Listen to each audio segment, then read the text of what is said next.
belajar dengan pasang layar. Baik, bagaimana kabar kalian hari ini anak-anak? Baik, luar biasa. Puji Tuhan ya, semuanya ibu lihat dalam keadaan sehat ya. Nah anak-anak, hari ini kita kembali ke mata pelajaran apa? Coding. Senang tidak kamu dengan mata pelajaran coding ini? Senang. Ini kita pertemuan keberapa? 3. Pertemuan ketiga. Kita tepuk tangan untuk kita. Ibu senang karena ibu belum masuk, kamu sudah tahu pelajaran coding, lalu kalian sudah siapkan layar. Luar biasa. Sekali lagi tepuk tangan.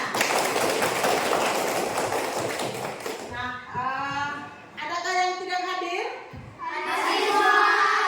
Hadir semua? Biasa ya. Kemudian sebelum kita mulai pelajaran, mari sama-sama kita berdoa dulu. Oke? Siapa tugas akan doa hari ini? Oke, silakan.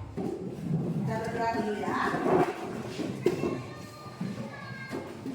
Teman-teman, marilah kita siapkan hati untuk dalam Bapa, Malaikat Allah. Kali lalu atau pada pertemuan yang kedua kita sudah atau ibu sudah jelaskan tentang materi tentang apa? Berpikir rasional. Berpikir komputasional. Mantap. Nah, kira-kira yang kalian ingat berpikir komputasional itu yang bagaimana? Memecah masalah. Ya, kita diarahkan untuk bisa memecahkan sebuah masalah dengan berpikir dengan cara baik, atau kita bisa berpikir seperti komputer, di mana dalam memecahkan sebuah masalah dengan mengikuti berapa prinsip? 4. Ada berapa prinsip? 4. Yang pertama apa? Dekomposisi. Dekomposisi artinya? Pemecahkan masalah menjadi kecil. Oke, masalah dipecahkan menjadi lebih kecil. Baik, yang kedua, Pengenalan pengenalan pola. pengenalan pola. Pengenalan pola itu maksudnya bagaimana? Identifikasi kesamaan pola. Identifikasi Kesamaan pola. oke, identifikasi kebersamaan atau sama tidak pola yang satu dengan pola yang lainnya. Ya tidak? Oke, yang ketiga, abstraksi artinya Menyaring informasi yang penting. menyaring informasi yang Penting. mana yang lebih penting itu yang diambil. Jangan ambil hal yang tidak penting, nanti semakin panjang cara untuk memecahkan masalahnya. Ya tidak? Oke, yang berikut, yang keempat, Algoritma. algoritma artinya Menyusun langkah-langkah sistematis. tujuan pembelajaran kita ini adalah yang pertama kita lihat. Yang pertama, ayo coba bersama. Pertama, satu, sifat. Dapat mengidentifikasi masalah Mengajarmu, misalnya, setiap hari Jumat, saya menghabiskan uang lebih banyak karena setelah olahraga, saya lapar dan jajan lebih banyak. Berpikir komputasional dalam kehidupan sehari-hari. Kita bisa membayangkan bagaimana sih maksud dari berpikir komputasional itu dalam kehidupan keseharian kita. Kita lihat, mengapa pentingnya kita berpikir komputasional dalam kehidupan kita sehari-hari. Ya, dalam kehidupan sehari-hari kita sering menghadapi masalah seperti itu adalah masalah setiap hari yang kita alami. Yang pertama, contoh nih, yang pertama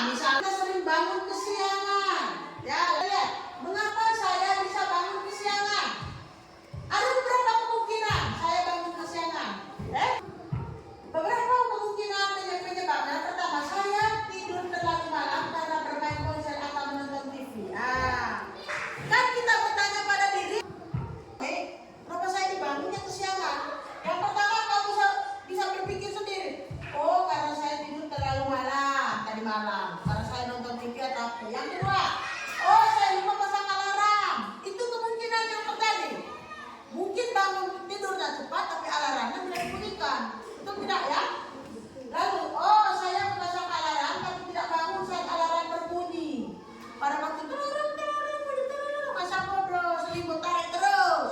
Tutup. Yang berikut, saya sering menunda-nunda bangun setelah alarm berbunyi. Ini sebuah cara atau bagaimana kita menerapkan berpikir komputasional pada prinsip dekomposisi. Baik. Nah, sampai sini ada pertanyaan? Sampai di penerapan dekomposisi ada pertanyaan? Ada lanjut ya? Baik. Nah, kita lihat yang berikut. Penerapan berpikir komputasional untuk masalah sering terlambat sekolah yang tadi dengan pengenalan pola. Pengenalan apa? Tadi pengenalan pola itu dideskripsikan bagaimana? Oke, mengidentifikasi atau identifikasi kita mencari tahu masalahnya sebenarnya seperti apa, ya? Kita lihat, terlambat tiap hari Senin atau karena Minggu malam tidak tidur, atau kita perhatikan kebiasaan yang sering terjadi. Maka berulang-ulang ya kan? Ulang-ulang ya, terjadi terus begitu terus dan itu menjadi. Kita lihat hal yang berulang-ulang itu yang menjadi hal yang positif yang mana, yang negatif yang mana. Harusnya seperti itu ya. Kalau misalnya begini, kita berulang-ulang tidak bangun ketika alarm berbunyi, berulang-ulang tidak bangun, dan berulang-ulang itu juga kita terlambat datang ke sekolah. Artinya pola ini sudah salah, harus diperbaiki. Paham ya? Kemudian kita lihat.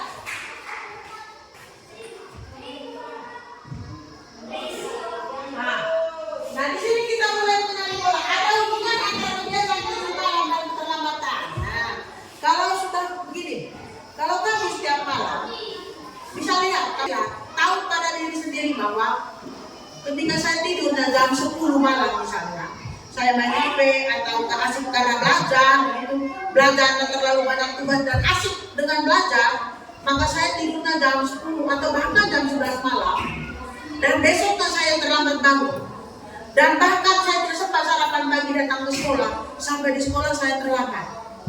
Lalu malam kedua tetap juga hal yang sama, dan besoknya juga terjadi hal yang sama terlambat datang ke sekolah. Maka itu adalah sebuah kebiasaan yang membawa kau terlambat datang sekolah. Maka ubah pola itu, ya, ubah dari tidur jam 10 menjadi jam 8 atau jam 9, ya tidak? Nah, ketika kau tidur jam 9 dan bangun pagi dalam keadaan segar bugar, makan sarapannya juga baik-baik, lalu kau mandi baik-baik, datang sekolah jalan santai, tidak terlatih tadi. Informasi yang penting. Kita saring dia informasi yang paling penting untuk masalahnya saya ini apa sebenarnya? Nah kita lihat di sini. Sering terlambat datang sekolah kita terapkan dengan penerapan berpikir komputasional, yaitu pada prinsip abstraksi. Fokus hanya pada hal-hal yang mempengaruhimu bangun pagi. Apa hal yang mempengaruhi sehingga kau terlambat bangun pagi? Di proses bangun pagi tadi. Oke, sudah ya? Nah berikut Ibu minta kamu mencari sebuah masalah sendiri. Masalah yang memang kamu temukan dalam kehidupan sehari-hari. Ya. Masalah yang mudah ditemukan dan itu sering terjadi. Kamu bisa cari masalahnya, lalu cari solusinya dengan menerapkan berpikir komputasional, dengan menerapkan 4 prinsip tadi. Seperti ibu punya tadi itu. Ya, bisa Pak? Bisa? Baik. Kalau begitu kita dalam bentuk kelompok. Setuju? Diskusi kelompok, setuju tidak? Kalau gitu kita bagi dalam 5 kelompok, ikut deretan kursi ya.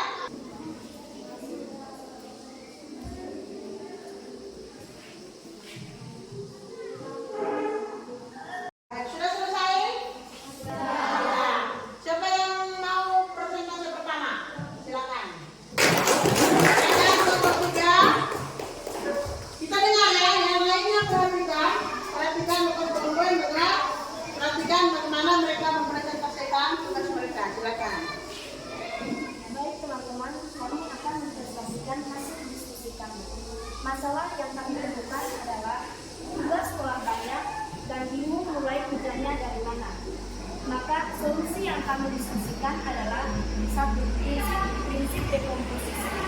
Tujuh, tugas matematika didahulukan, lalu diikuti tugas bahasa Indonesia dan IPA. 2. Prinsip pengenalan pola. 1. Tugas bahasa Indonesia biasanya selalu mudah. 2. Tugas matematika biasanya banyak dan sulit. 3. Prinsip abstraksi. Ambil informasi penting dan tingkat kesulitan yang dan mudah. 4. Prinsip algoritma. Susun langkah kerja dengan buat daftar tugas, waktu kerja dan selesainya. Oke, baik, kita beri tepuk tangan saja. Ya. Beri tepuk tangan untuk kelompok 3. Ya, luar biasa. Nah, ada yang mau menanggapi? Ada yang mau menanggapi dari hasil diskusi kelompok 3? Ya, di sini masalah mereka tadi adalah apa? Bagaimana? Tugas sekolah banyak dan bingung mulai bukanya dari mana. Oh, mereka menemukan masalah sehari-hari adalah setiap hari itu mereka menerima tugas dari gurunya banyak tugas nih dari berbagai jenis mata pelajarannya. Dari berbagai jenis mata pelajaran ada tugasnya masing-masing. Tapi mereka ini bingung kira-kira sampai di rumah mereka menyelesaikan tugasnya mulai dari pelajaran apa dulu. Dan kembali kita tepuk tangan untuk kelompok 3. Baik, nah anak-anak materi kita hari ini sudah selesai.